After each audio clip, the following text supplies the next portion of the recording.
Ladies and gentlemen, boys and girls, welcome to episode number 44 of the Husker Hype Radio Podcast. I'm Eddie Rosenthal. We got E-Rock, just us two today, folks. Aaron Worsfold doing a little spring break-in New Orleans, baby, the land of jazz. If y'all down in New Orleans, go look for Aaron and tell him bleed red shit corn. He'll probably be gone by no, he won't be. He'll be there still. And I just texted Aaron in the group chat. How many beers deep is he in right now? I know he's on a fucking bender. Eli, give me your over under. No, give me a solid number, and we'll see who's ever closer. And then we can maybe do something next pod or something. Has he been going all day? Has he been drinking all day? I believe so. I mean, he was yesterday.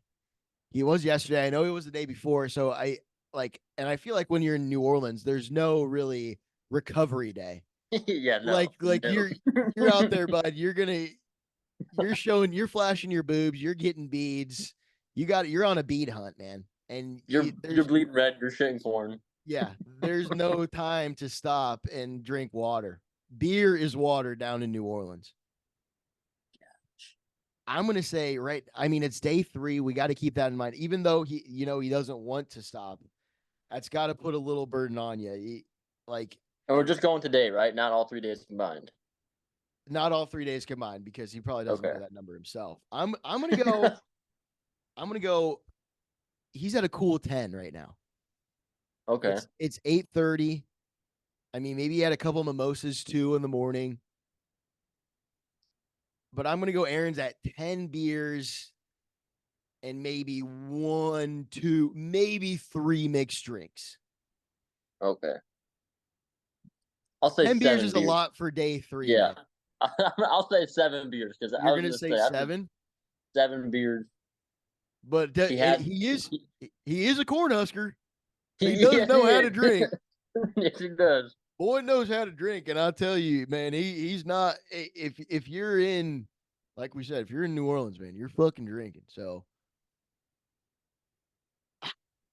just beer though, 7 drinks combined today could be up to 20. Could be up to 20. Who knows? Some shots, some mystery shots or something. Yeah, somebody runs into you. It's spring break. Take a shot. Yeah, you don't feel like doing it. You gotta do it. Yeah, dude, you got to do it. Good for him, though. We're doing the pod today. Hey, Husker Hype Radio, it's every damn week, man. It's every single week, no matter what. We're doing it. We're recording. We're getting Husker Hype, dude. First, we got a couple of things to talk about outside of the Husker Hype world, like we always do. This is in the college football world. It's a big headline. Very interesting headline, I'd say. Eli brought it up. Nick Saban. I don't know. Did he say it on? Do you know what show he said it on? He was actually at a court hearing today in Alabama, talking with Ted Cruz in front of the court, in front of some judges talking about it. Okay, and Nick Saban said what, Eli? So he said, the reason everybody heard the headline of the reason I stopped coaching is because the players, they came into his office into the year. It's supposed to be a coach tells you this is what you need to get better at, but it turned and the players come to his office saying, well, how much playing time am I going to get? How much money are you going to pay me? But today in court, he's talking about Miss Terry's wife. So Miss Terry. Sure, if you don't know, that's his wife, Miss Terry. All right, Miss Terry's my wife. All right. She came to Nick and she said, these players, we have them over for dinner, and their moms come over. I try to tell them we're going to make their son better young men, and they don't care about that anymore, Nick. They want to know how much money they're getting paid. So even Miss Terry's realizing this. Yeah, so it's they had to rub Nick the wrong way. He's like, I'm done. So that's crazy that he got to the position where he's getting all these high caliber players, but in reality, it turned back on him to where they're going, hey, I'm the best player in the country and I want to make money. I can go somewhere else. If you don't give me this money, I'm not going to play for you anymore. Like Nick Saban got so good that his own players turned on him almost, which is crazy to think. It's only in this generation, I'd say, would that happen. These guys aren't looking to get better as young men. It seems like they're looking for the bag They want to, get money right away, when in reality, what college football used to be all about, we're losing college football. It's pageantry. It's the pageantry, man. Where's the pageantry gone? It's, hey, I want to play for the Alabama Crimson Tide, or I want to play for the Nebraska Cornhuskers, and I want to go out there and win national championships and be remembered in the state of Alabama, in the state of Nebraska. And it seems that Alabama's lost that. And that's sad, man. That's very sad. As much as I fucking hated seeing Alabama winning all those national championships, you got to give them respect, Yeah. You got to give them respect that, like, what Nick Saban built there, what it was based off of is, hey, do you want to be remembered as an Alabama Crimson Tide? Mark Ingram, Derrick Henry, you guys, AJ, name any of those Julio guys. Jones. Yeah. And those guys really bought into it, where now it's, hey, yeah, fuck all that. I know I'm good. I don't really honestly care. I'm going to opt out of the national championship anyways. When can I get to the draft? What year can I get to the draft? That's horrible, dude. And that is ruining college football, and in essence why Nick Saban has retired, huh? Yes. Yep. At the end of the day, that's why he is done. The GOAT of college football, some may argue. I would argue. The walked away. Hands down. Yeah. I mean, Tom Osborne, we love the guy, but at the end of the day, it's all about the rings, baby. Yeah, it's all about the rings. Yeah, it's if you can, yeah. And Tom got a lot. He got all the conference championships, but those national championships, they mean a whole lot more. And you tell Roll Tide Willie that, he said, I don't give a piss about conference championships. All I want to do is beat Auburn in the Iron Bowl. Calm down, Willie. Calm down, Willie. It sucks, man. And man, that's just crazy to think that that's what it's turned into. So now, what does this mean for Nebraska? Like, what do we think about Nebraska in this situation here? Or do we need to maybe take a harder look at who we're recruiting character wise? Maybe not so much athleticism. Like, stars, yes, athleticism does matter, but if you got a 3 or 4 star guy who thinks, yeah, I'm going to stay here for 4 years, I'm going to develop, I'm going to get my degree, I'm going to make maybe a little bit of money, but that's not the big deal. What I want to do is build this program up, make it better, win a national championship, be a part of a fucking legacy under head coach Matt Rhule, the guy who fucking took me in through high school and recruited me and said, hey, I want to make you a better young man. Fire me up, baby. Fire me up. Do we look for those 3 or 4 star guys and then say fuck you to the 5 star guys and say, hey, we're going to beat you with fucking grit and toughness and fucking, I'm going to work harder than you in the weight room. I don't care what I am out of high school. I'm going to be better than you because I'm going to work harder than you, motherfucker. Mm-hmm. That's who we look for. That sounds like, the way you started there, it sounds like, or do we need to be more careful who we're looking at? It sounds like the Scott Frost approach compared to the Matt Rhule approach. Or I never heard Scott Frost being like, well, I want to recruit players who want to play for Nebraska. He said bigger, stronger, faster. We're going to come in and change the Big Ten. That's very true. Start seeing players transfer away from Miami. Start seeing the big-time players transfer away. Yeah, really building the culture before you build the house. Yes, dude. You gotta lay that brick found. You need to make sure that there's a good amount of grout in between all that brick, Yep. You can't fucking skimp on that grout, and you don't need to build it fast, because fuck, that fucker's gonna tear down in a couple of years if you don't build it right. Yep. Dion.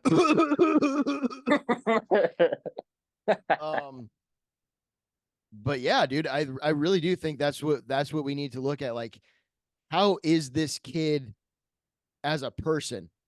Mm-hmm. Is almost just as, maybe more important as who they are as a player coming out of high school. Because we know Matt Rhule, we got coaches, dude. They can develop players. You've seen Terrence Knighton do it in a fucking year with T-Rob. How much better he got? How much better Polar Bear got? Yeah. I mean, we've seen the how our coaches can develop, and that's what we need to focus on. And I hope that we build it right to where it doesn't come to a point where Matt Rhule is no longer inviting Nebraska football players to his house. And what's Matt Rhule's wife's name? I should know this, but I don't. All I know is it's called Miss Rhule. Miss Rhule. Miss Rhule. Miss Rhule. I hope she's still baking pizzas and cookies and making fucking steaks for them for 20 more years, because that's what we need. And if we lose that, dude, we're not going to win. And Nick Saban has, I mean, yeah, they made it to the playoffs this year and they lost to Michigan, but that's really what it's all about, dude. And if you lose that, if you lose your coach's trust, or if your coach, if Loses the trust in the right, generation almost, just the whole generation. Right. But I also argue that I do believe Matt Rhule is building it the right way, where the foundation's good, but also in this generation where people care about money, it's not like Nebraska can't pay. No. Nebraska's gonna be here to pay. That's true. These boys are gonna make money while they're here. Yeah. Don't get me wrong. I'm gonna buy some jerseys. I'm gonna buy some fucking merch. But that's not what you should be here for. No. If that's the number one reason, just like Matt Rhule said, if you're here for money, this is not the right place for you. And that's probably going to be, that's probably the first question. I don't even know if it's a question he asks. It's probably a statement, like you just said. If you think that this university is a money grab, that you're gonna come here, make a ton of money, go to the draft in 1-2 years, well, you're wrong, buddy. Like we're here to build a program, and we want you to be known in the state of Nebraska, not a guy that hops on Nebraska and then goes and transfers somewhere at his last final year, trying to get some more money somewhere else. Like those aren't the guys we want. And that's hard, dude. That's hard with high school kids coming right out of high school. You can't really judge their character all that much because they're still kids and you don't know what they'll be like in 3 to 4 years. But hopefully you build them up in that time to where they go, no, dude, I'm staying. I'm playing at the University of Nebraska for the right reasons. Yep. That's why it's also so important that in every single position coach's contract, our position coaches have to be in touch with each player's parents at least once a week. Yeah. So think about it. If you're a high school kid, if your something's not going right, the first person you're complaining to is, "Hey, Dad, coach isn't playing me," or "Hey, Mom, I'm not getting enough food," or whatever you're bitching about. Your position coach is gonna call your parents and be like, "Hey, what's going on with Jim, Bob, and Joe?" Yeah, and dude, there's just one big recruit. I don't know his name, but his dad was saying that Nebraska right now, he's getting recruited by, maybe it's TJ Lateef, that quarterback. Oh yeah, it might be him. He's looking at by Colorado, a lot of other schools, but he said, I'm not going to say it's a big recruit. His dad said that Nebraska by far is asking more about how TJ is as a person and how their family is, more than what he can do for our program. Building that relationship is just going to be so huge, I think, in recruiting the right guys, at least. Yep. So that way, when we have these Deons that want to get these 5-star players, and 1 year later, the 5-star is like, "This motherfucker lied about everything he said to me." Right. Old Matt Rhule's going to be waiting. "Hey, buddy, still got room on the boat for you, but hey, won't be here for much longer." But then also, would you want a guy who commits to Deion in the first place when? No, I wouldn't. That honestly was his initial thought. I wouldn't. Like but you got to be like wary about that. And transfers, there's good transfers out there, guys who are like Jamal Banks, a guy who played at Wake Forest, great receiver, but he wants to go somewhere better. That makes sense. But if you're going from Ole Miss to Ohio State, Alabama to Georgia, LSU to fucking Alabama. Yeah. It's like, what are you doing here, man? When you could, you're bitching about playing time, or you're bitching about money. Yeah. It's like, maybe you put your head down and work a little bit. And I think that's the culture that Matt Rhule is trying to build, dude. It's not, hey, we're not here to, I'm not going to guarantee you playing time. I don't care if you're Dylan Raiola 5-star. If Heinrich Harburger, Daniel Kalin does better than you in spring ball in fall practice, he's going to get the first snap, And I really think that's how it's going to go. As much as we want to say that Dylan Raiola is automatically the starting quarterback, we really can't, dude.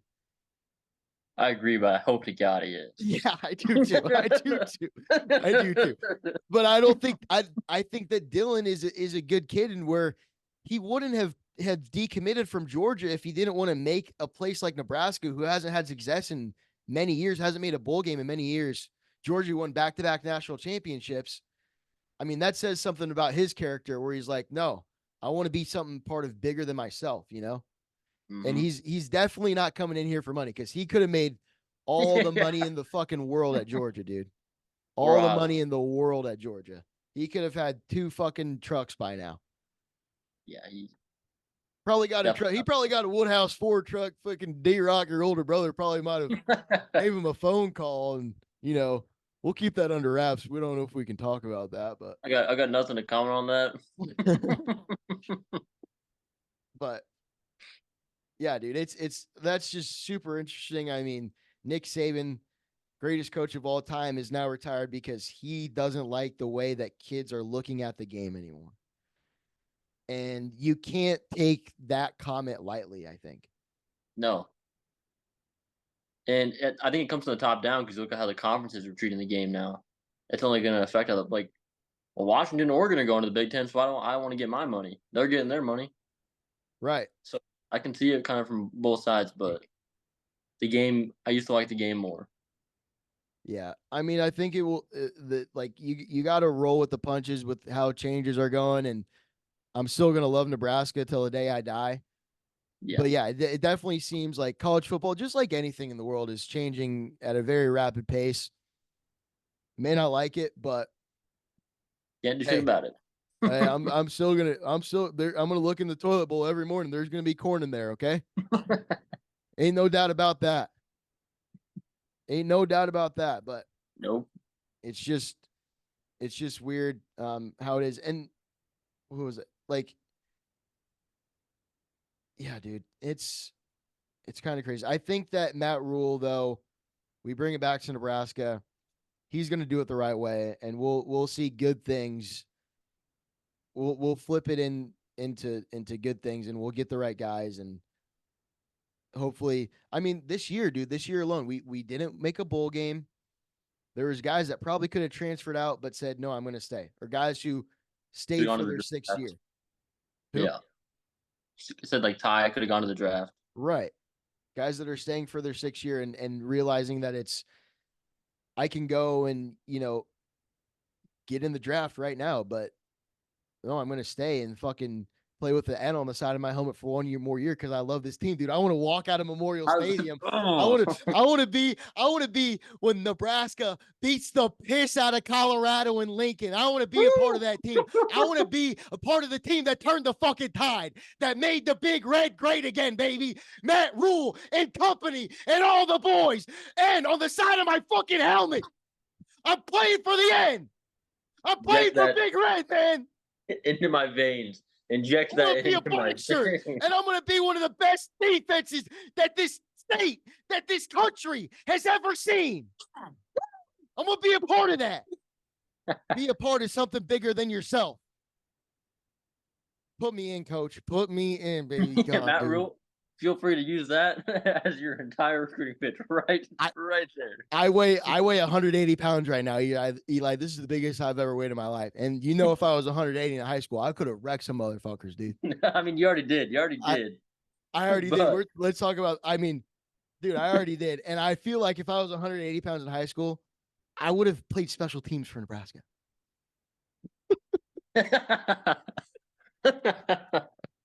I would have gotten concussed for the state of Nebraska every single day, going down on kickoff, just leading. Let's think about that. Let's think about that. Eddie is shooting up roids, giving everything he has, and Scott Frost is banging cheerleaders, drinking, not giving a fuck, and Eddie's out there dying for the team every week. And then Matt Rhule comes in my final 2 years, because I'm staying for my 6th year. Yeah, I'm 100% staying for my 6th year, so this is my final year. And dude, I don't even need a helmet. I say, coach, we can save money. I don't need a helmet, dude. All we need is some gasoline on the side of the field and light my head on fire every single kickoff. And I will go down there with vengeance I will strike vengeance upon anybody who comes before me. I think that I could go. That would fire me up. Seeing some of the hair on fire on the Yeah, sideline. Oh no my helmet, no helmet, dude. There's no reason. My head's pretty hard. Have that ambulance on standby. That shit is getting broke. Eddie, Why- Eddie, you forgot your helmet. No, I don't need it. No, I'm not. I'm yeah, not. no, I'm not using it. No, I don't. I don't. I don't. No, I don't want the helmet. Mm-mm. Mm-mm. What about your mouthpiece? No, nope. I'm Maybe some eye good. black. Maybe some I'm eye good. black. Maybe. Yeah, yeah, dude. I'll go crazy with the eye black. I'll just get my. I'll freaking not my whole face, of course, because that would be blackface. But you get the point, dude. I'd go out there and fucking wreck shit. What else could I play? I'd probably do a kickoff and punt, uh, punt, Punt. kickoff and Yeah, punt. punt. Gunner, Yeah. dude, gunner. I'll go out there. I don't care who's in front of me. I'll give him a little fucking hickory nut crunch. Like do a little that would be my swim move, dude. I just go up. It's like I got low hands. And I just go. You know how you just like shut them off and punt, dude? You engage and then Yes. Shuck them. yeah, yeah, dude. Throw them by their fucking nuts. And then I'm like this the whole time on the field. I'm smiling like a psycho. And then I go to the sideline. I go, I'm fucking crazy. I'm fucking crazy. I pissed my pants. I'm Imagine that being seriously, your teammate. That being your teammate. Like, what the fuck is going on with Buddy over dude, it'd be like, this guy's psycho, but I kind of like it. there? Yeah, Ed Foley loves it. He Oh, yeah. loves that shit. Yeah, he would. Wow, man. That was good. That was great. Um, free agency. You want to talk a little bit about that? Yeah, why not? Why not? We got some or free agency or end of contracts. Some big ones. Kirk Cousins, I'd probably say like quarterbacks, those are always the biggest ones. Kirk Cousins to Atlanta, guaranteed 100 million guaranteed, $180 million contract. 4 years, right? Yeah. 4 years. Kirk Cousins, man, are the Vikings in trouble? Man, I saw a meme today. Watching. Yeah, D-Rock, they're in trouble. Joe T, all the boys, Weavers, the Vikings are in trouble. Like Justin Jefferson, once he sees Sam Darnold in that locker room, I don't know if it's going to be a nice handshake. I think it might be one of these. Hey, nice seeing you, bud. Yeah. Jordan Addison's over there. He throw him the ball because I ain't gonna be here. Yeah. I feel bad, man. I think that I don't know why the Vikings traded him. I think because last year it was JJ was hurt, and then then he came back, and then Kirk got hurt, or it was the other way around. So those guys didn't. Yeah, it was that way. Yeah. So I mean, and Kirk is one of my favorite quarterbacks in the NFL. He's like a psycho guy, like the guy that I just was, but in like a good guy's way. Yes. Like he's a good guy psycho. It's like I don't know what the fuck is up with this dude, but I like it. Yeah, it's not a weird Russell Wilson psycho or a weird like Russell Wilson. He's like Kirk Cousins just has dad swagger, I guess. Where it's like, okay, Kirk. Okay, Kirk. Yeah, yeah. So I'd love to see the Falcons and Kirk go off this year. Big fan of Kirk. Good for him. They got so it's Kirk, Bijan Robinson, and then did they get a receiver too? Well, they have Kyle Pitts and Drake London. Yeah. So the Falcons and their division is pretty shitty. Also, I mean the Tampa Bay, Carolina, and New Orleans. New Orleans, yeah. Dog. Yeah. So they might run that division next year, which would be sick. JJ, like we said, he's leaving. D-Rock thinks Bengals. Yep. That's what the rumor been on Twitter, old X. Excuse me, Elon. But Who's the other guy? Jamar Chase? Wasn't he kind of mad this year and wants to go to the Texans maybe with CJ? I didn't hear that one. That's what I heard, but that's also the thing with See the Bengals. Higgins is upset. He wants to get traded. But that's the thing with the Bengals too is Joe Burrow was hurt all this year, so it's like give him a chance, huh? Yeah, he was hurt all Yeah, year in it. yeah, he was. So like give him a chance with fucking Justin Jefferson, T Higgins, and Jamar Chase, two guys that he has very good chemistry with, where they won a fucking national champ, probably maybe one of the best offenses of all time, besides the '95 Cornhuskers. They're right there, number two. Right there, Yeah, number two. yeah, they're 1.5. Totally different offenses. Like they're slinging the rock a lot more. Oh yeah, but they ain't touching the football against that team. But that's a whole different conversation for another time. Maybe next week pod. Yeah. Yeah. So JJ to the Bengals would be sick. We got Saquon at the Eagles, and Eli, you're an Eagles fan. Go Birds. What do you think about this? So Saquon going to the Eagles. DeAndre Swift, however, is gone. He's a Chicago Bear now. Do you like this or not? I feel like with Jason Kelce retiring, Fletcher Cox retiring, we need somebody new as a fan base to kind of like wrap our arms around after last year's complete shit in the bed. This is Howie Roseman getting all the pretty toys together in the room. Either it's going to be a nice little get together and we're going to be good, or Saquon's going to get hurt. Just Jalen Hurts going to play like shit again, and then he'll get fired, and Eagles are back into a slump. So yeah, dude, and Saquon, I feel like has been hurt every year he's been in the league. So why would you go with him against a guy Swift who is pretty productive back? Well, I think Saquon, he hasn't been a part of a team where you focus on anybody else besides Saquon Barkley. Play with Daniel Jones and Tyrod Taylor. That's true. It's at New York. If Saquon wasn't in the game or if he wasn't doing good, then the Giants lost. Basically. Yeah, like that was their recipe. Yeah. So that's true, I guess. Cam Jurgens though, he's the replacement for Jason Kelce, Cornhusker. Jason Kelce will be there. He said I won't be a full-time coach, but I'll be there to help out. That's sick, dude. He even said it on a pod with the New Heights pod. He said, I think Cam's got it handled. So that got me a little fired up. Our boy, Cam Jurgens, a guy who came into Nebraska to be a tight end, beefs up, absolutely beefs up, and now he's the starting center at fucking Philadelphia, dude. That's great crazy, story. Dude. The dedication that he has to keep that weight on and to get as good as he did in a couple of years. Through the Scott Frost program? Through Scott, yeah, right. That's Donnie Raiola at work right there, dude. His last year he worked with Donnie. Or yeah, he did he? I think he did. We'll just say he did. Who was our offensive line coach before? It was Greg Austin before that. Okay.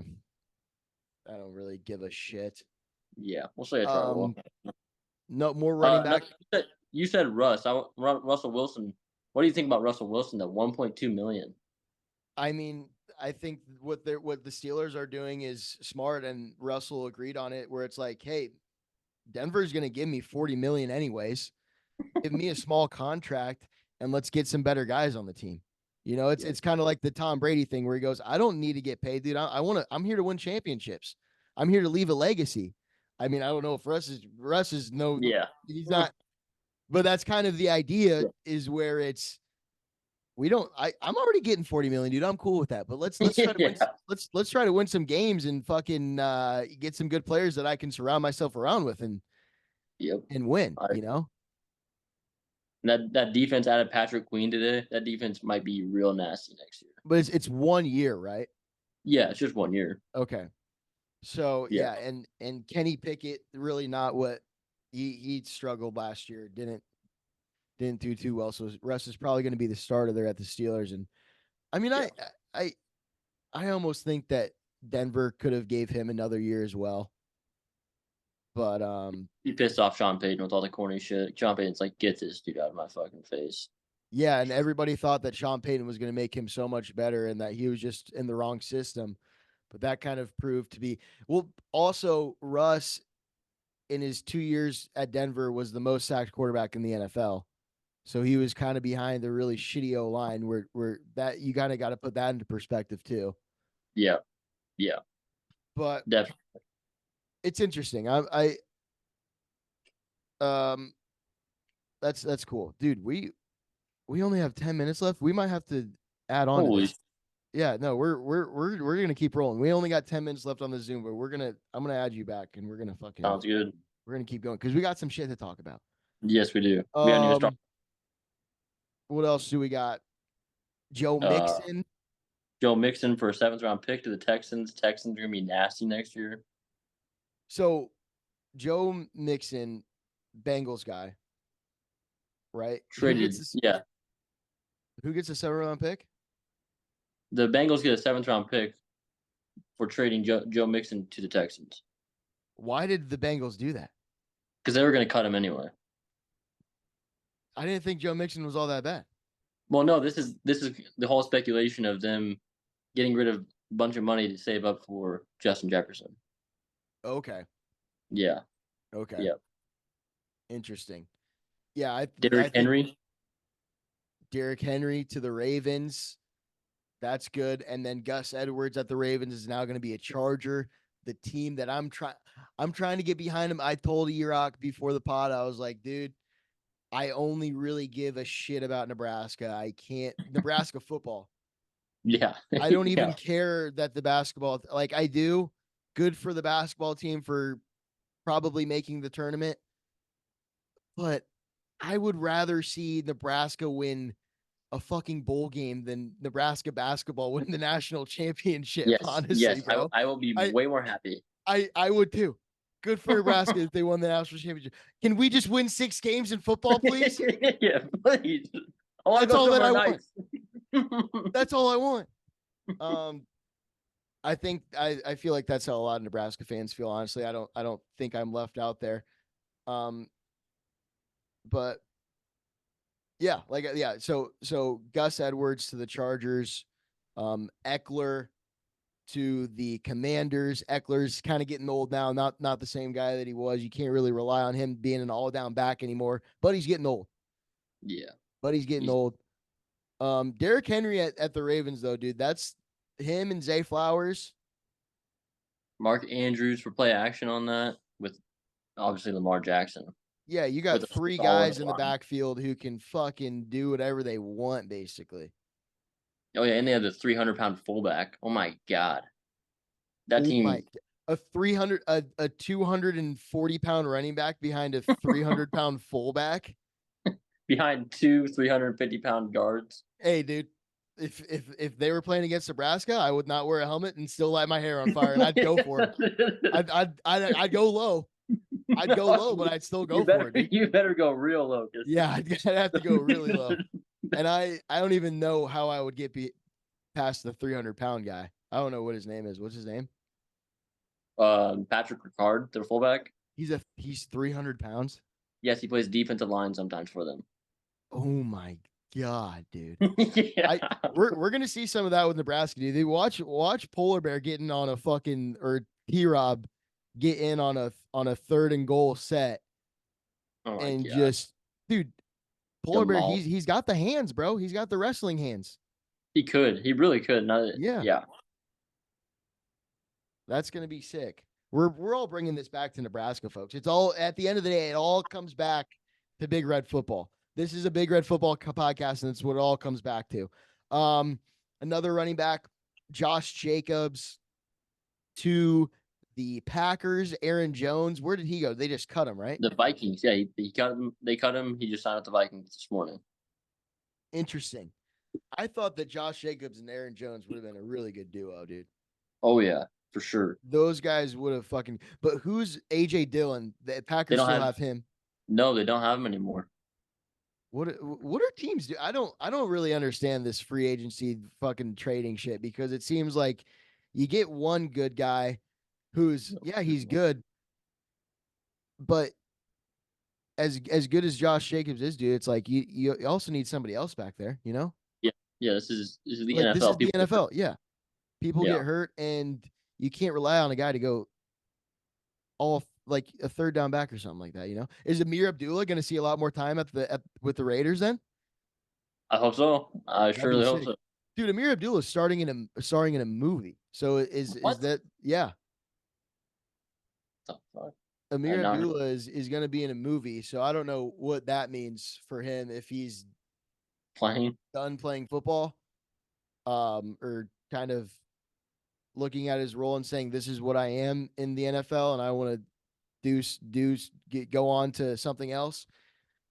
But I always thought he's getting up there in age, which is kind of sad, but that's true, and that's crazy to think about. I mean, he was there the same time as Rex was, and Rex is now retired. Yeah.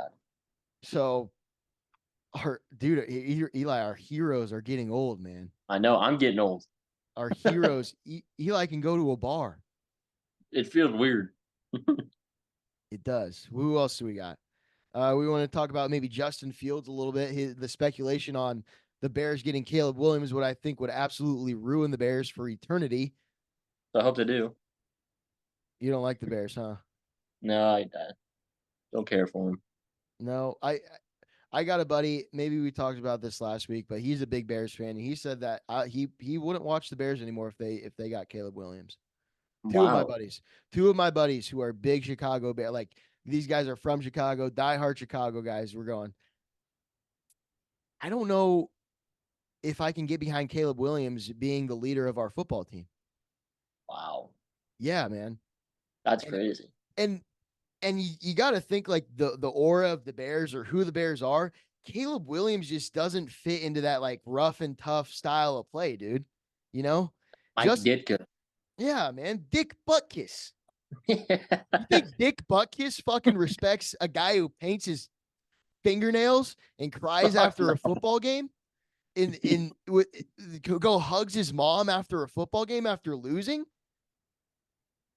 That's not passion, brother. That's pussy. That's the name of the pod. It's not passion. Not yeah. Okay. Name of the pod right there. That's not passion. That's pussy. Nice. Yeah, that's bring that back to how do we bring that back to Nebraska, man? We're not. I don't care if you want money. Stop making TikToks at Nebraska. If you're a Nebraska player, stop making TikToks. Get in the fucking weight room. Get in the mat drills. You keep making TikToks, you're gonna be on the bench making TikToks. Yeah, and kind of this thing about TikToks and social media. I think that Nebraska is gonna do the what's it called, the locker room style thing again this season. I don't love it. I don't either, but I heard a Matt Rhule interview. It was with JD Pickett on 3, and Matt Rhule is kind of like, I'm not really that guy, but you kind of got to conform to the times, and this is what the guy's like. So it doesn't necessarily mean they're going to do it, or maybe they do, and at the end of the season they have a huge like series where they go game by game. I don't really like them releasing it in season, Like it's great. Like we saw things in the locker room in the 90s and how cool that was at the end, like the day by day documentary. We got to see like a lot of but that was released 30 years later, Yeah. So I don't know, man. That's one where I'm kind of, as cool as it is, things need to stay in the locker room, I think.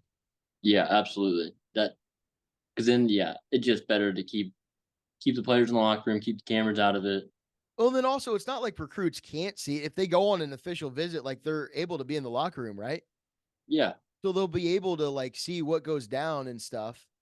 But just showing it to the fans and to the whole nation when we really honestly haven't proved ourselves yet. If we die, we die. That's fucking badass. Yeah, it was against Northern Illinois, brother. It was against Louisiana Tech. Like, I want to hear an "if we die, we die" when we're down 10 in the fourth quarter or down 21 in Columbus, and Matt Rhule says, "If we die, we die." I see that after the season, and we go on and beat Ohio State by 21. Yeah, that's how I would love. But I'd love to see it after the fact. Yeah, not during. Yeah, imagine we lose that game against Northern Illinois. Right. If we die, we die. Oh, we actually just died. Right. we actually just died. We're gonna have to pick back up on this conversation here.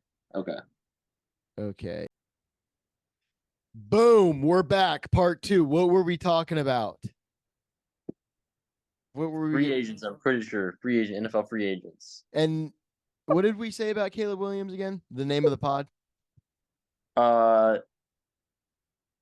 That's being a pussy, not passion, something like that. Pussy, not pat. Yeah, Pussy, pussy, not passion. yeah, pussy, not passion. Pushy, not pushy, not passion. Pussy, not passion. Yeah, man. I think the end of the free agency, the Lavonte David signed with another year. You said with the Bucs. Yeah, 1 year, 10 million, getting that bag. 10 million. They're just saying, Lavonte, thank you for your service. Is based. Yeah. That's what that is. Yeah. Thank you for your service, Lavonte. Let's go out. We got Baker, Trey Palmer, dude. Mike Evans. Trey Palmer. I'm gonna. He's gonna be a sleeper in fantasy, bud. He's gonna get a lot of points in fantasy. You think I'm wrong? What round are you talking about drafting, man? Dude, late round. First round. No, I'm just kidding. Dude, I'm using all Nebraska players for my fantasy team. That would you'd fucking lose. I did that the first year I ever played fantasy. I was like, Sue's on defense. I'm drafting the Lions first overall. You drafted the Lions D. Oh yeah, your first pick. 3rd or 4th grade. Yeah, yeah. Nice. Okay. New segment here. Talk a little bit about some other Nebraska sports. We talked about them a little bit. Nebraska basketball. Have they played a game in the Big Ten tourney yet? No, they get 2 byes in Big Ten tournament. They'll play on Friday against whoever wins this week. So we'll see. But and they're the number 3 seed in the tournament, right? Yeah. Yep. So they basically have an automatic bid to the 64. They're going to March. Yeah, they're going to March Madness. That's sick. But like we said earlier, good luck to them. Can we make a fucking bowl game, please? I'm glad this is all happening. Please use all that NIL money for Nebraska football. Yeah, all those beer sales is going to Dylan. Loop it back into Nebraska football, baby. Yep. How we do it on this pod. Women's basketball lost to the team who must not be named in the Iowa basketball women's team. Is she a woman? We don't know. God dang it, Eli. Bleep out words. This is not sorry, folks. Sometimes Eli gets a little too passionate, but not about women's basketball, so don't worry about it. Yeah, we don't. Good run for Nebraska. They're in the tournament as well. I'd imagine for the women's tournament. I mean, you got to be right. That's cool. Yeah. I would be way more pumped up, dude. Honestly, to see Nebraska basketball go into the Elite Eight or the Final Four. I would love to see Nebraska baseball in Omaha. That would be awesome. And do you think that they can do that this season? They were ranked like number 1 in the RPIs, whatever that means. That's strength of schedules, which unfortunately means most likely not going to. Not going to happen. Yeah, I feel like to get in 8 is way harder than the 64. Way harder, dude. Just to like, you've seen the videos and the clips of Nebraska baseball and Rosenblatt the year they made it with Chaba Chamberlain and Alex Gordon. Yeah. Dude, how electric would that? I'd fly down, and I don't care where I'm sitting. I might stand outside the stadium if I can't get in, dude. It would be sick, dude. Outside might be even cooler than inside. There'd be tailgating everywhere. People watch on TVs. It might be, yeah. Like, got a point there. Although I would love to be inside for that. And also, how sick would it be? I don't know. I know Omaha's hosting like the first 2 rounds of the tournament. Is there any likelihood that Nebraska will be in that Omaha bracket? I can't imagine they'll put us here because they know that if we play here, we aren't getting beat. So I don't think they'll do that. Right. And that's not even me like being biased. We play here, we are going to win. Oh, dude, yeah, you're not going to come into Nebraska and play Nebraska in a tournament that they haven't been in years. Never won a tournament game and think you're going to win against fucking Casey Tamanaga. Not gonna happen. No, Not gonna it's happen. Same. I feel like for baseball, if we had packed those games, all those not. Huskers, dude, God. it would be third down every pitch. It would be third down on every single pitch, man. Yeah, it would be. Like, oh, dude, I That'd be want to awesome. experience that. I feel like that's a bucket list thing for a Nebraska fan is to see Nebraska baseball in Omaha at the College World Series. Gosh, that'd be sick. That would be. Do you know if your dad went when Nebraska was in? I don't think he did. I think one of my uncles did. Talk about it all the time. Yeah, dude. Like that's something that you'd remember Back forever. when cameras and people weren't recording you all the time, you could do whatever you want. Be all drunk at the bar and go to the game. Yep. Get a $3 ticket. Go see Big Red with I don't know, however many people. It's probably 20,000 people in TD Ameritrade. Yeah. I don't know, to be honest. Probably, yeah. Probably 20 sounds right. Okay, that's enough of Husker other sports. Husker other sports. We love them. It's cool, but at the end of the day, this is a bleed red shit corn. This is Nebraska football Husker Hype radio podcast. We don't commentate the basketball games. We don't commentate the baseball games. We commentate the motherfucking football games, and we talk about football. Speaking of football, let's get into it, Eli. Spring break is this week for Lincoln. Next week is when spring practice has to start. The rubber hits the road. The rubber hits the road, as they say. What 24,000 is the capacity of Charles Schwab Field, by the way. Okay. But yeah, so spring practice coming up, if not this week, the week after that. I mean, we play our spring game April 27th, which is later than usual. So I don't know. Maybe it might be in 2 weeks. I don't know. We should probably know this before talking about it. But spring ball? Tony White had an interview you said you listened to. You just want to talk a little bit about that? I didn't hear it at all. I'm kind of interested in what he said.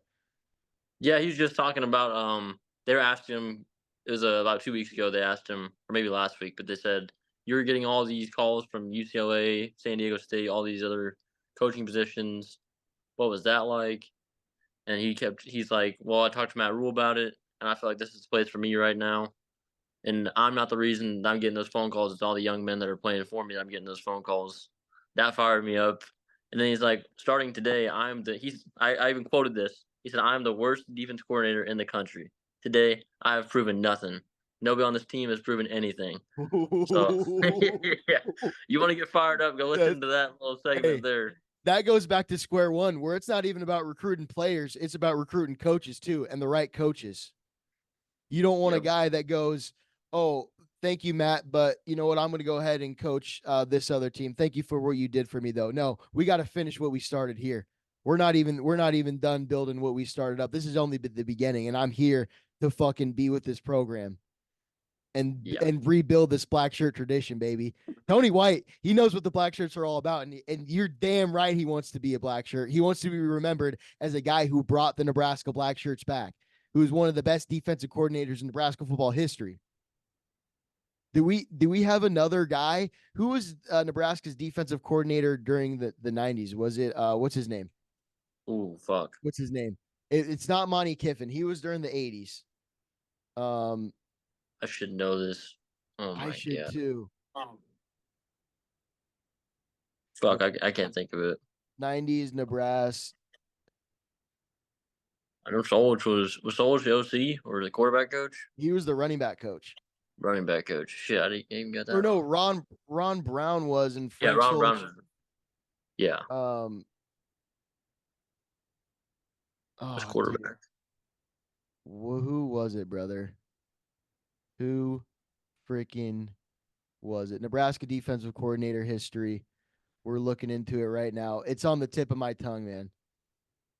It's on the tip of my tongue. I don't think we're gonna find it. I know we have Bo Williams' brother, and I know we had Shenander, and I know we have Tony Brown or Tony White now. Yeah. That's all that matters. But anyways, I know that guy. I think he was there for a while, and he could have went to other places and been a head coach somewhere. But he said, "No, you know what? I'm gonna stay here and win some championships with Tom. It's not Yep. about having your name on the accolade. It's about being part of the team." And I mean, at some point, let's face it, the way college football is, we're gonna lose Tony White at some point. Oh yeah. But that is super sick. He said, I'm the worst defensive coordinator in the nation. Yes, he And said that word for word. you got a top 10 defense in the nation. That is humble, bro. That is And the definition of humble right there. he started the podcast. You could tell he was a little pissed off. He started and they're like, "Well, thanks for joining me." He's like, "I'm gonna be honest with you. I just got back from a third down meeting, and I'm not too happy right now." So he was rewatching the tape on last year's third down. He was like, "We got to be better." So you can just There's tell always he was things getting to fired improve on. up. You can just tell he was getting fired up and laying into Terrence Knighton or Coach Cooper, Dang, bro. Voracek. And Yeah, he was. that's what it is all about, bro. Like you had the first year's in the books, and now it's yeah, we did good, whatever, but that year's gone. And the fact of the matter is we only won 5 games. So how Yep. are we going to be the defense that wins a game or two for us? It doesn't matter what the offense does. It matters what we do on defense. We got to turn the ball over more. We got to be better on third down. I'm the worst defensive coordinator in the fucking nation right now. Yeah. I said that word for word. Dude, that is an amazing quote.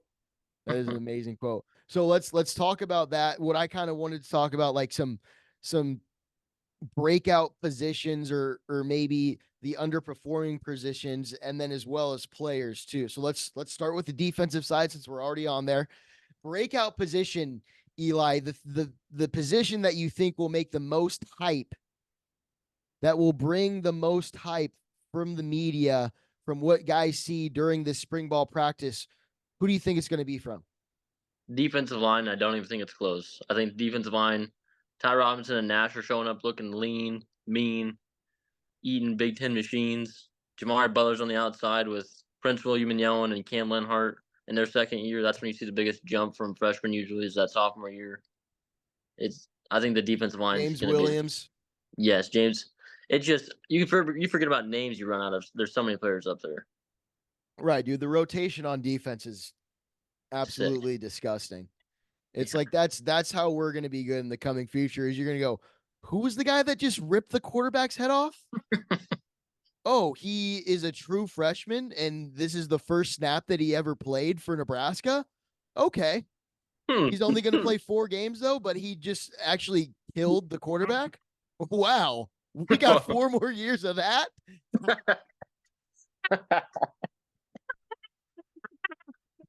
Oh my god, dude. It's gonna be fun, man. It's gonna be fun. Yeah, Eli, I think obviously the defensive line, they are who they are, but I think guys who will make huge strides this year is going to be that secondary. Okay. It's going to be that secondary because, I think third down, maybe we could talk about what Tony White was pissed off the most about is passes, those third and long, third and medium passes where we held them for the first 2 downs. And then all of a sudden they fucking break a dumb pass and it's first down all over again. Same way all the way down the field. Got to get off on third down. That's what this secondary is going to really focus on this year. Pick the damn ball off too. Tommy Hill coming back. Mario Marquise Buford Buford. Jr. Yeah, Marquise. My bad. Marquise. Marquise, his little brother Mario, is going to be in his footsteps. And Deshaun Marquise is Singleton. hungry, bro. Marquise is hungry because he didn't play. He played the last 2 or 3 games last year. Came back from a season-ending injury, basically. Knee injury, yeah. Yeah. So this is this guy's last chance. He needs to go to the league, and he's hungry. And like Deshaun Singleton too. He can lay the wood. He He can can lay lay the wood. And let's not forget about Isaac. Hey, I'll come back Yep. for another year. I'll come back for Yeah. another year. Uh-huh. Yep. Dude, that rotation is going to be scary. But so we know Tommy Hill's on one side. We got Marquise, Isaac, and Deshaun probably rotating in heavily at the safety position. They'll probably play both 2 high safeties. They can play whatever you want because Evan Cooper's going to coach them up. Who's going to be the guy on the other side of Tommy? This is going to be a little peek forward to my sneaky impact player. if I would have told you this 2 years ago, you'd be like, yeah, no shit. But he had a little slump last year. Malcolm Hartzog. He's coming off a bad year. He's got some things to prove. He's a mean. He looks short, but that boy, he is not afraid of anybody. He proved that his freshman year. He's got the heart of a lion.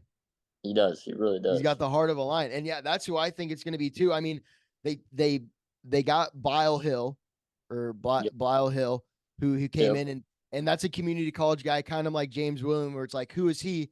But I trust our coaches, and I think that they saw something in him where we can beef him up. He came in and being like 165, which is insane.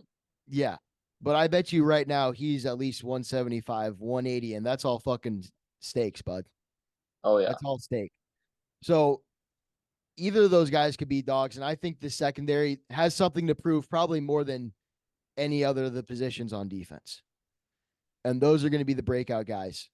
Underperforming guys, maybe some guys that the position where you think, I mean, there's only one other position that we didn't list. It's like, are you saying secondary? Or are you saying linebacker?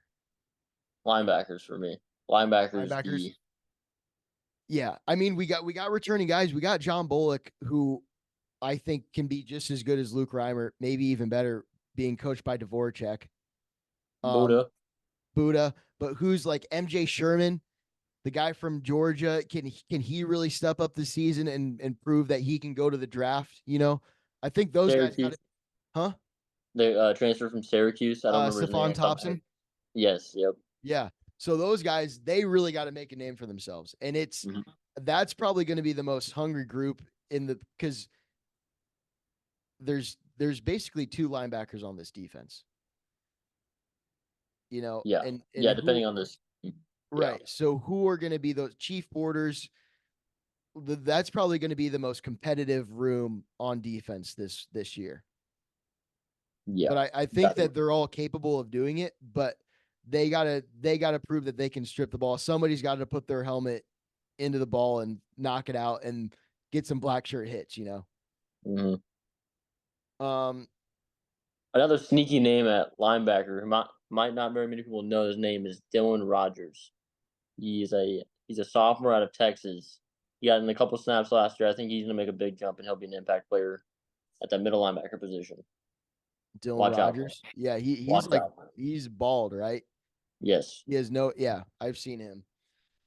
Yeah, I'm not saying that the linebackers are bad. Coach Dvorak might be the best defensive coach. Yeah. Position coach on the team. Yeah, so he definitely can coach him up and do it, but from last year, those guys definitely have to prove something, just as much as the secondary does. But I do think that the secondary, they have more experience back there. Yes, experience. They just got to put it all together. Yep. As for the linebackers, there's kind of a question mark on who we're really going to see the most of out there. And who's going to lead? Who's going to lead the room? Because the leader's been Luke Reimer and Nick Heinrich for the last 4 years. I mean, I think JB he's gonna really bring that Nebraska out, dude. Buddha? No, John Bullock. Oh, John Bullock. John Bullock. Yep. Okay. He's gonna be a hard-nosed backer, dude. I feel like John Bullock, you're gonna see him at the end of the game with a crooked nose at the at the end of it's like the first quarter, and you see him with a crooked nose on the sideline, and he just goes, he's got a psycho face on, his nose is crooked, he just goes and rips it back into place. Oh, I'd be fired up. I'd be fireball on the sight of seeing that. Just freaking dripping blood. All it's scarlet on scarlet, dude. And he's like, I'm hungry, dude. Put me in. Little Brian Cushing action there. Yeah. Yeah. I want to see someone's pinky like Ronnie Lott, dude, just fucking bent like that. And they just go bite it off like a freaking carrot, dude. Bite it off like a carrot. I'm ready to see that. And I think that that's what we're going to see from this defense this year. So players, we talked a little bit about him. You said Dylan Rogers, a guy who you think he's going to be the one who comes out making strides in spring ball. Yeah, sneaky impact player. I kind of think like I said, John Bullock is my guy. Yeah, he's a senior, but he was kind of in the backlight of Heinrich and Reimer all his years.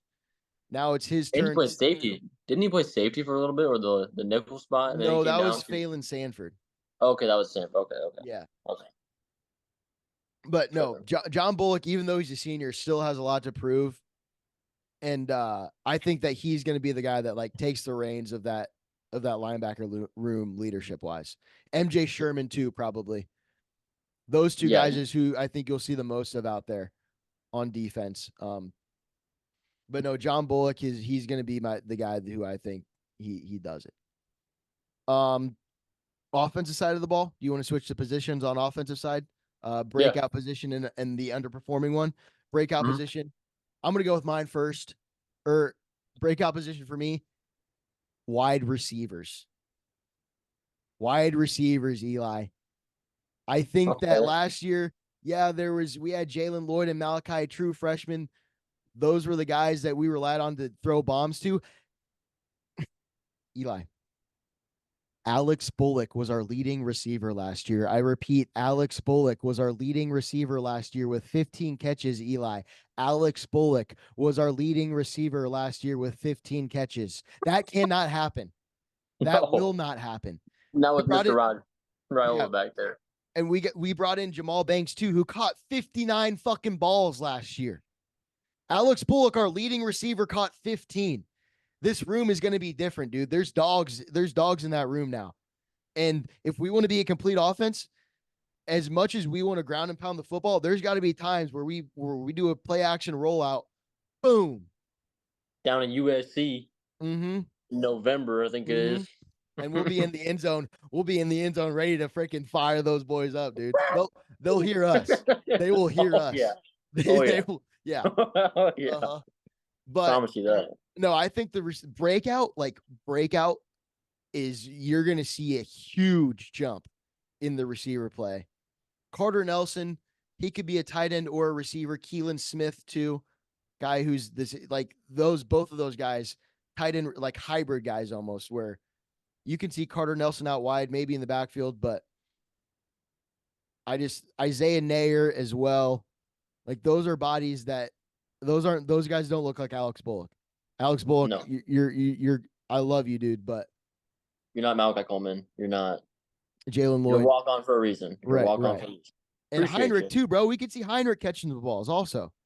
Take some hill action. Yeah, we're gonna see Heinrich catch the ball in the backfield, do a little run, step back, throw, boom. Jamal Banks, 70-yard touchdown, big red. Where's my fireball? Where's my fireball? Smoke machine. Lights, camera, action. Clip that. We're going to see some big plays out of the receivers this year. IGC too, bro. IGC. He's a guy that this is his last year. He needs something to prove his player. Sneaky impact player. Right. So that wide receiver room is deep, is experienced as you really wouldn't think they are because of last year, but we do have experience in there. Oh yeah. Especially with Banks coming in. But my impact position or breakout position, it's gonna be a guy we've been saying is gonna break out for 7 years, it feels like. So like my entire life. Thomas Fidone. Tight ends? I think yes, the tight end group with Nate. Is it Boreicher or Boreicher? Boreicher. Yeah. Him and then Carter Nelson. Papillion guy. Mentioned it. Yeah. Yeah, Papillion guy. Yeah. Yeah. Yeah. Watch out, because those. You go ahead. No, go ahead. I was gonna say those tight ends, they're beefing up. But only he's up to 250. Do you know he's up to 250? Oh my gosh. Yeah. Dude, and he's a lengthy guy too. Like putting 250 on that frame. And he was 250 during the dunk contest where he almost dunks from the free throw line. Yeah. Dude, imagine him from the 10-yard line just reaching out on the freaking scoring a touchdown, dude. Freaking Superman. Just please don't shush the crowd this time. I think we're over that. Please don't shush us, please. Yeah, I like that as the breakout position, definitely. And there's new guys coming in too. Ian Flint, Isabel Smith Flores. But I think the guys that we're going to see out there most probably will be Fidone, Bokercher, and Nelson. Yeah. But Matt Rhule, he's been talking about Nelson as a guy who's going to play everywhere. You know, like that's so scary. Yeah. So yeah, that tight end room, I could that's a close second for me as well. Those guys are going to be able to catch, run, block, all of it. Underperforming position, Eli. I'm going to go with the offensive line. I I haven't seen. We can talk about how good they're going to be, but they have to prove it to me, man. You know, they have to prove it. I love Donnie Raiola. I love the hype around who we got, but at the end of the day, it's about how you perform on the field. And these guys just haven't shown that they're an elite offensive line unit yet. As sad as that is to say, that is probably the position I think needs the most work on. And it's the most important position. Yeah, that's So yes. the chemistry that these guys got to build during spring ball going into fall is going to be huge. They have to. I mean, the reason I look so sad about that statement is because I 100% agree. Because this offense is going to be different. Because I hope and I think Raiola is going to be leading the charge here. He's going to be more of a pocket passer, so we really need the offensive line to buy time. Right. And then It's also completely they got that thing where it's, hey, my fucking nephew's back there, okay? yeah. And my brother is gonna kick my ass. If he could have went to Georgia, he could have won a national championship at Georgia, and now we're putting him behind you, and you get him sacked. That's not going to be okay. No. We gotta protect my nephew Dylan. Okay, he's probably not saying it like that because that kind of that's pussy, not passion, right there. That's pussy, not passion, Yeah, 100%. yeah, but 100%. you get the point. You get what I'm trying to Yeah. say, and then they Yeah. know that too. They know that too in the back of their minds. They know that. It's pretty obvious. Yeah. Yeah. But yeah, I do think, and it doesn't matter what the tight ends do. It doesn't matter what the receivers can do. If we don't have that offensive line where Dylan can't get the ball out, then I don't care how fucking fast Jalen Lloyd can run down the field, dude. You know? No Like, time, no right, offense. right, exactly. So, yeah, the offensive line, they need to get it together. Teddy is probably like the biggest question mark in my mind, where it's like he's, you know, came here and big hype around him, but at the end of the day, he just hasn't proven himself. I don't want him to be another Turner, you know? Yeah, and that's the unfortunate thing is that Turner's coming back too. Yeah. And he might not be ready for spring ball, and I hope to God he isn't because he's let me down a lot in the past, okay? Turner Corcoran, I've screamed at him on TV more than most players I've ever screamed in my life. God bless him. God bless him. But I don't think you can argue that's probably going to be the position that needs the most work on in the spring. Yeah, definitely not. I mean, running backs, we hopefully have it down. We're going to get the young guys who are going to get to see a lot in spring ball because Ramir and Gabe are probably going to be very limited, you know? Yep. So it's going to be Dante, Emmett, and Quentin Ives who probably get the most touches in spring ball. Yeah, for sure. For sure. Quentin Ives will be interesting. Yeah, that's an interesting name because Matt Rhule talks about him so much. And he was mostly back in the return, right? Every kickoff return. Mm-hmm. He was back there a lot. Didn't really. It mostly went to like Ramir, the guy on the other side. So maybe the other team see something too in Quentin that we haven't been able to see yet because he is that dangerous of a guy where they don't want to kick the ball to him. That's true. That is true. It'll be interesting. Okay, what about players for you said is yours Thomas? Breakout? Yeah. I really that's more of D-Rock's. D-Rock think Thomas Fidone is gonna be the best player on the team next year. Interesting. Best Yeah, player on the team, on the whole entire team. on the entire team. Oh, dude. That's what David said. If he is, then I want to see him like I would love to see an amazing catch out of him, but I want to see more as a freaking Aunt Jemima pancake. Yes, a Gronk blocker. Yeah, like he needs to be able to do both extremely well if we want to call him the best player on the team. Yep, I agree. Drive some middle linebackers into the dirt. And if you catch a safety or a corner out on the outside, they better be Lights running out. away. They better be running away. Lights from out, you. buddy. Yeah. Get EMS on scene. No, I think the best player on the team and the biggest jump this year is going to be from Ty Robinson, and it's an easy one to go with, but I think he is really going to have a second round draft pick type of season. I would say Really? first, but I'm almost leaning first, but I really do think second because he's got so many other weapons around him that we talked about that. Even Coach Terrence Knighton said, "I want to make him into a player that is dominant every snap. I'd No have to more agree with you. taking breaks."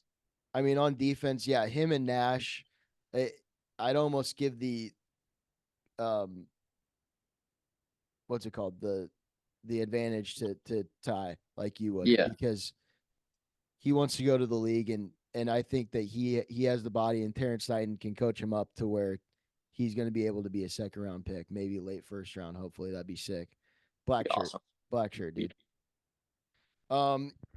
100 or player that I'm most excited for on offense. I don't know, man. I think either Jamal Banks or Isaiah Nair. I want to Yeah, see what those guys can do. Like Isaiah Nair had a great year at Wyoming, didn't do anything at Texas. So can he really redeem himself this year and make a name for himself nationally? That would be nice to see. Um, but I don't know. I don't know.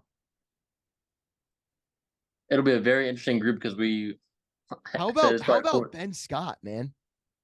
Ben Scott, the centerpiece to maybe the entire team this year on offense. And a guy that you don't talk that we didn't have to talk about too much last year, and that's a good thing. That's a We didn't great. That's a we didn't great. we didn't say Ben Scott's name. That we didn't say Ben Scott fucked up the snap. Ben Scott's not getting it to him. No, Ben Scott was getting it to him, bro. And Ben Scott wasn't missing blocks. So Nope. and that's just it. Literally the centerpiece of the offense. Yeah, quite literally the Yeah. center. Um. Yeah, man. Spring ball is gonna be fun. It's gonna be really fun to see what the media has to say about all the players and stuff. Who takes the first snap of spring ball at quarterback? Ooh.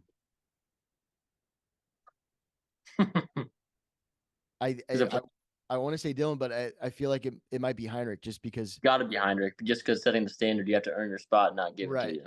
Right. And he's the oldest dude, but he's only 20 years old, which is insane, man. That's insane. I heard that today. He can't even go to the Yeah. bar. I'm like, wait, I can go to the bar. Hold Yeah. Yeah. on. Hold on. Heinrich Harbar can't even go to the bar, but what I think we will see in spring, maybe not much spring ball, more fall, is we'll see Dylan really at the end of spring ball take control of QB1, and then that will give room for Heinrich to go out and be that Taysom Hill-esque guy that we've been talking about him being able to be. Yeah. You know, that's what I hope happens. That's what I think that the Teams most, moving forward. yeah, like that's the most ideal thing that would happen in the quarterback room. And then we got Danny Kalen, who can hopefully also is a good second stringer, but third stringer, I don't know. Danny Improve and Kalen, develop. dude, he can come out. He's he's hungry, bro. He stayed for a reason. That's true. He's not here to He give up a spot, but No, he's got confidence in himself, which you love. I was And never the biggest Danny Kaling guy. But now that he's a Husker, it's obviously. yeah, Elite 11, dude. Yep. Yep. It's gonna be interesting. I mean, yeah, those guys from Bellevue West too, man. What about Davion Hall, Isaiah McMorris? Those guys could make big jumps. Like that's the thing that. But are they still in school? I think Davion Hall will be here for spring. He's here. Carter Carter. is not going to be here. What? He Carter played Nelson? state basketball. Yeah. So he's finishing out. I don't know if Carter Nelson will be there for spring ball if he can do that. Damn. I That's don't a. know. Huh. Don't love that, but hey, somebody's gonna take those reps, and somebody's But gonna take that job. Better earn it back. you know what you do love is Carter Nelson going, "Hey coach, I'm excited to play for Nebraska, but I'm going to leave a legacy at Ainsworth and win a state basketball championship." Like that's the kind of guy you want on your team. That's the kind of You're guy you not want on wrong. your team, Eli. Not wrong, because he'll do the same thing here. Mm-hmm. So Mm-hmm. that is true. Um, yeah, and I don't know if you can graduate like after basketball season and then go. You probably I don't know if that's likely. I don't know. It's a small town. Nebraska can move some chips around there. Yeah, true. We'll see. Well, I think that's all we got, man. What about a spring break spot for you? Oh, spring break spot for me. Dude, Aaron, he did respond. Aaron said he is at 100 beers. I I think that is all weekend number. We didn't really specify. I just said how many beers for the pod, Aaron. He said 100. It's probably honestly pretty close to that. Yeah, I was only 93 off, so Yeah. I was 90 off, so I win. But yeah, spring break spot for me, dude. I think I'd want to keep it in America. I heard that Florida is it's not the same as it used to be anymore. They're kind of cracking down. Like Miami, they're not really letting kids party like they used to because they're just trashing beaches. Yep. Maybe New Orleans, man. New Orleans could be a very good spring break spot. Could be. When he first said he's going to New Orleans, I was like, damn, actually sounds kind of dope for St. Patty's Day. Yeah. But yeah. That's a good spot. I mean, I don't know. I'd just be anywhere where the party's at, man. Wherever the party's at, man. That's all I care. I'm there. I'm there. What about you? I'm thinking Boston. More Boston action. Boston. Never been to Boston. I'm getting hammered up in Boston. Buddy, you're gonna be wearing your Carhartt still up there. Spring break is where you put a fucking swimsuit on. I am from Nebraska, okay? This is about grit. You're gonna be wearing a swimsuit to the Boston Boss. I'm not wearing no swimsuit. What the fuck is this guy doing? Go Big Red! Go Big Red! I'm wearing my bleed red shit corn shirt everywhere. Shipping off to Boston, getting shit face hammered. That is definitely an Eli answer. Boston for spring break. Perfect. All right. Well, folks, this episode, Pussy, Not Passion, episode 44. Aaron, we missed you, but I got to tell you, Eli, we talked a lot. We had some great talking points. Longer pod than usual, double the time that we usually do.